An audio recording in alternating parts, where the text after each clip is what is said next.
দেখেন ইব্রাহিম আলাইহিস সালামের দোয়াটা দেখেন, দোয়া কত আপনার গুরুত্বপূর্ণ আমাদের জীবনে। ইব্রাহিম আলাইহিস সালাম ছোট্ট একটি দোয়া করেন, এক দোয়াতে আল্লাহ তাআলা কিয়ামত পর্যন্ত তিনার পরিবারের নবী এবং রাসূল দিয়ে আল্লাহ তাআলা পরিপূর্ণ করে দিয়েছেন। সুবহানাল্লাহ, ইয়া সালাম, আল্লাহু আকবার। চিন্তা করেন আপনি, তিনি কি বললেন? রব্বানা, হে আমার প্রতিপালক, হাবলানা মিন আজওয়াজিনা ওয়া যুররিয়াতিনা কুররাতা আয়ুন ওয়াজআলনা লিল মুত্তাকিনা ইমামা। দোয়াটার আপনার মর্ম কথা বুঝুন আপনি।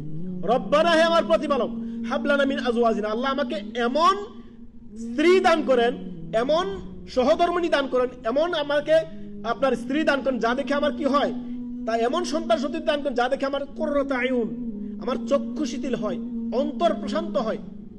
তো ভালো সন্তান দেখলে তো মানুষের অন্তর প্রশান্ত হয় না? দিনদার আল্লাহর সন্তান দেখলে, আবার দিনদার রমণী দেখলে, নবী সাল্লাল্লাহু আলাইহি ওয়াসাল্লাম কি বলছেন? পুরো দুনিয়ার পূর্ণ নিয়ামতের মধ্যে সবচেয়ে বড় নিয়ামত হচ্ছে নেককার, আপনার দিনদার আল্লাহভীরু স্ত্রী। যার ঘরে একজন দিনদার আল্লাহভীরু স্ত্রী আছে, তার জন্য আর কি লাগে? আলহামদুলিল্লাহ, তার অর্ধেক নিয়ামত তার ঘরে আছে। অতএব দেখেন, দোয়া যারা বিবাহ শাদী করেছেন বা করবেন বা অলরেডি করে ফেলেছেন, ওই সমস্ত যুবক যুবতী সবার জন্য বলবো আমরা, এই দোয়াটা আম সবার জন্য দোয়া করবেন। রব্বানা, হে আমার প্রতিপালক, হাবলানা মিন আজওয়াজিনা ওয়া যুররিয়াতিনা কুররাতা আয়ুন ওয়াজআলনা লিল মুত্তাকিনা ইমামা। হে আল্লাহ, আমাকে এমন সন্তান সন্ততি দান করেন, এমন স্ত্রী দান করেন, এমন স্বামী দান করেন যাতে দেখে আমার অন্তর শিথিল হয়, কুররাতা আয়ুন, চক্ষু শিথিল হয়।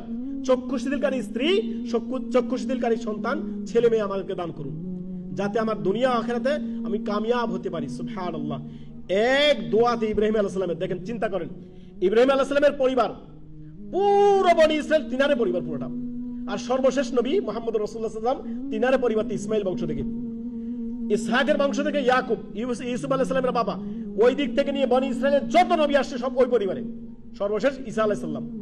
চিন্তা করেন, তারপরে এই দিক থেকে ইসমাইল বংশে সর্বশেষ মুহাম্মদ রাসূলুল্লাহ সাল্লাল্লাহু আলাইহি ওয়াসাল্লাম। চিন্তা করেন তো, দোয়া করার দরকার না?